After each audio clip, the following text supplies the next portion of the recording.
My daughter-in-law shouted, "You old parasite," from the terrace of my own beach house, while her family drank beer on my sofas and my step-grandchildren kicked a ball into the flower pots I had cared for 20 years. I had just arrived in Puerto Vallarta after driving from Guadalajara since 5 in the morning. I had brought a small suitcase, sweet bread for breakfast, and the hope of spending the weekend listening to the ocean, the way I always did when the city made my chest feel tired. That house was not inherited luxury.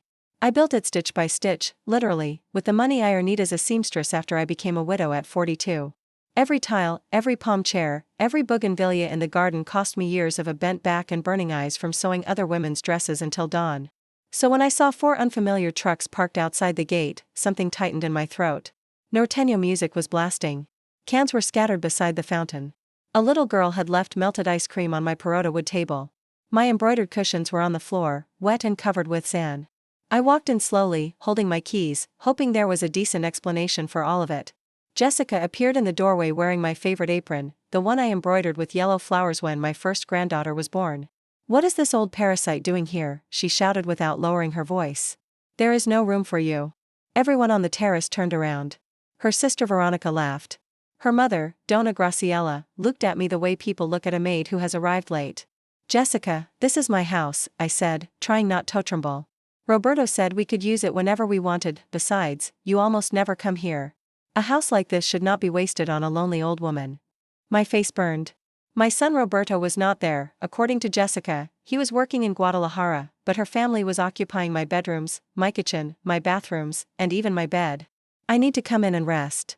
"You can't," Veronica said, folding her arms. "All the rooms are full. Go to a hotel. You must have money if you can afford a beach house." A young man in a cap walked out of my living room smoking. "Ma'am, don't ruin the party." I wanted to scream. I wanted to throw all of them out. But I was surrounded by strangers mocking me on my own floor, and for 1 second I became that poor widow again, the woman everyone thought they could push around. Jessica stepped closer and lowered her voice, poisonous and confident. "Look, Teresa, I already talked to Roberto. This house has to pass to him sooner or later. You should be grateful the family is using it." I stared at her. Something about her certainty frightened me. This was not just abuse. This was Aplin. "All right," I said with a calm I did not understand. "I understand perfectly." Jessica smiled, believing she had won. I went to a hotel facing the boardwalk. That night, from the balcony, I watched the lights in my house glow as if they were celebrating my exile. I cried, yes. But not from weakness. I cried with cold rage, the kind that does not shout because it is already calculating. The next morning, I returned early. The door was locked from the inside. I had to ring the bell of my own house. Donna Graciela opened it, her hair messy, wearing my linen robe. "What do you want now?" "My things." She let me in with obvious annoyance. The living room smelled of alcohol, smoke, and old food. In my kitchen, my talavera plates were broken. In my bedroom, 2 teenagers were sleeping in my bed. My clothes had been stuffed into black trash bags. Then I saw that my secret closet was open. I ran to it. My documents had been scattered. My late husband's gold watch was missing. So were my mother's earrings. But the worst thing was a folder that did not belong to me, an application to transfer my house into Roberto's name, claiming that because of my age he was no longer mentally capable of managing property. Down on the terrace, I heard Jessica talking on the phone. "Yes, Mom, the doctor already signed the dementia report. Now Roberto just has to make sure the little old woman doesn't make a scene." I stood frozen with the folder in my hand. My daughter-in-law had not only invaded my house. My own son was helping declare me insane so he could steal it. I did not go downstairs to confront her. Sometimes dignity is not about shouting. Sometimes it is about leaving with the evidence in your purse. I went back to the hotel, locked the door, and spread everything across the bed, a copy of the application, photos of the destroyed house, Jessica's handwritten notes, the doctor's name, and a list of my stolen jewelry. Then I called the bank. "Don Emilio, I need to block any third-party attempt to access my accounts." The manager had known me for 15 years. I had saved 1 peso after another while everyone assumed I lived only on my pension. "Dona Teresa, you have 2,400,000 pesos in savings and investments. No one touched that without your authorization. I also need a letter confirming that I manage my finances personally." Family trouble? Family war. That same afternoon, I met with attorney Mariana Rojas, a specialist in financial fraud against older adults. I told her everything. I did not cry. I had already cried enough. Attempted property theft, falsified medical documents, robbery, illegal occupation, and financial abuse, she said. We are going to recover our house and expose them legally. The next day, we arrived at the property with a court officer, 2 municipal police officers, and a provisional eviction order. I wore a navy blue dress, dark sunglasses, and my hair pinned back. Jessica was having breakfast on Miterace with her family when she saw the patrol cars. "What is this?" she screamed. "The owner of the house came to take back what belongs to her," my attorney replied. Roberto arrived 20 minutes later, pale and sweating, still wearing his office shirt. "Mom, we can talk. You already talked when you let your wife throw me out of my own house. It wasn't like that." I held up the folder.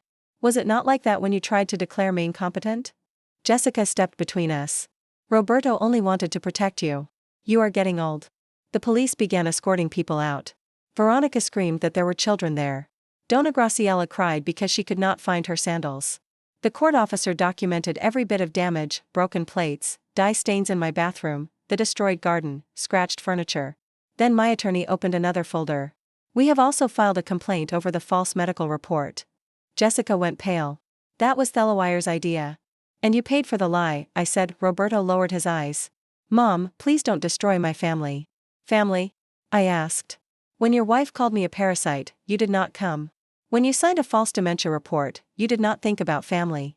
When you let them put my dresses into black trash bags, you did not think about family either." He looked toward Jessica, searching for help. She did not look back. That was when I understood that the loyalty he denied me was not guaranteed to him either. "And what were you planning to do with mine?" "Hetry to take my hand. I am your son." That is exactly why it hurts more. Before leaving, Jessica spat one last sentence at me. "Bitter old woman. No one will take care of you when you end up alone." I looked at her without blinking. I would rather be alone than surrounded by thieves with my last name. When the last car left, I walked into my house. There was silence, but not peace. I crossed the ruined living room, picked up a broken piece of talavera plate, and felt as if I were holding my own shattered patience. My attorney came closer. "Donna Teresa, this is just beginning. The judge may order a family hearing. Your son will try to make himself look like the victim. Then let him do it in front of everyone." And that is exactly what happened. 1 week later, in a hearing full of relatives, neighbors called us witnesses, and documents spread across the table, Roberto arrived wearing the face of a repentant son. Jessica arrived crying. I arrived with security recordings they did not know existed. The courtroom smelled like paper, sweat, and shame. My sister Lucia traveled from Tepic to be with me. 2 neighbors from my house in Guadalajara were there, along with the gardener who cared for the beach property when I was away, and even the bank manager with the letter confirming that I handled my accounts without assistance. Roberto sat across from me without looking at me. Jessica squeezed a handkerchief like an actress in a soap opera. When the judge asked to hear the evidence, my attorney first projected the photos: my trampled garden, my bed used by strangers, my broken plates, and my clothes stuffed into black bags. Then she played the audio from a hidden camera near the entrance. Jessica's voice filled the room. "There is no room for you, you old parasite." My sister Lucia stood up in outrage. "My sister paid for that house by sewing until she made herself sick." The judge asked for silence. Then came the second recording. Jessica was speaking in the phone. "The doctor already signed the dementia report. Roberto just has to make sure the little old woman doesn't make a scene." Roberto closed his eyes. The judge looked at him. "Did you know about that report?" My son swallowed. "I thought it was what was best for everyone." Those words cut me, but I did not lower my head. "For everyone, or for your wallet?" Jessica burst into tears. "We had debts. Roberto lost money. The children needed school. That house was empty." "My house was not empty," I said.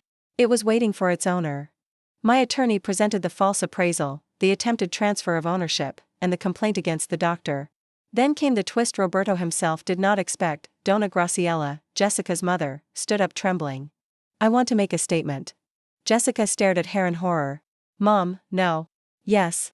I kept Mrs. Teresa's jewelry." Jessica told me it was an advance on the inheritance. She pulled out a cloth bag. Inside were my husband's watch, my mother's earrings, and a small Virgin Mary medal I thought I had lost. The entire room murmured. Roberto looked at Jessica as if he had just met her. "You took those?" "It was to pay the credit cards," she shouted. "You wanted the house too." That was the moment they stopped being a couple and became frightened accomplices. The judge ordered protective measures, confirmed my full legal capacity, and referred the case to the public prosecutor for fraud, forgery, and theft. Roberto tried to come near me after the hearing. Mom, forgive me. I got carried away. No, son. You let comfort buy you. I am your only son. And he was your only mother. I did not hug him. Not that time. The consequences came quickly. The doctor lost his license while he was investigated. Jessica and Roberto accepted a settlement, a fine, restitution for damages, return of my belongings, and community service with older adults. They did not go to prison, but they were left with a record and a shame the entire neighborhood knew about. Their marriage did not survive. They blamed each other until they separated. I changed every lock, installed cameras, and hired Maria, a widowed neighbor, to watch the house when I was in Guadalajara. I also changed my will. The beach house will not go to Roberto. It will be donated to an organization that protects older adults from family abuse. The first night I slept there again, I cleaned my bedroom with my own hands. I put on fresh sheets, set out fresh flowers, and made cinnamon coffee at sunrise. Then I sat on the terrace facing the ocean. The waves kept crashing as if nothing had happened. Booty was no longer the same woman. Months later, Roberto sent me a letter.